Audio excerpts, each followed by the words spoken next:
এর পরের দৃশ্যে আমরা দেখতে পাই পল একটি ইন্টারভিউ দিচ্ছে। সে বলছে চাইনার লোকেরা এখনো আদিম যুগে পড়ে আছে, তারা এখনো আদিম যুগের স্টাইলে রান্না করে, তাদের পরিবেশন পদ্ধতিও ব্যাকডেটেড। তাই আমি ফ্রান্স থেকে এসেছি ওদের অত্যাধুনিক রান্না শেখাতে। এসকে যখন তার ইন্টারভিউ দেখে তখন সে বুঝতে পারে পল ডিরেক্টলি তাকে ইঙ্গিত করছে। এটি থেকে এসকে খুবই রেগে যায়। এসকে যখন মার্কেটে মাছ কিনতে যায় তখন সে দেখে পল সব মাছ নিয়ে গেছে দ্বিগুণ দাম দিয়ে।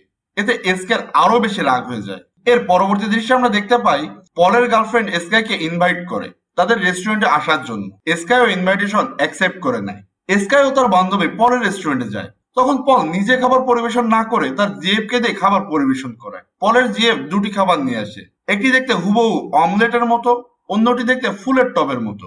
ডিমটি দেখতে সাধারণ মনে হলো এটি তৈরি করা হয়েছিল নারকেল দিয়ে। অন্যদিকে ফুলের টবে পানি দিলে গাছগুলো বড় হয়ে যাচ্ছে, সেটিও এক ধরনের খাদ্য। এসব দেখে এসকাই বুঝতে পারে পল তার কনসেন্ট্রেশন ব্রেক করার চেষ্টা করছে। তাই সে রেগে পলের কাছে যায়। পলকে যে বলে শুধু খাবার শখ করেই তুমি কি বোঝাতে চাচ্ছ, তুমিই বেস্ট। তখন পলও কিছু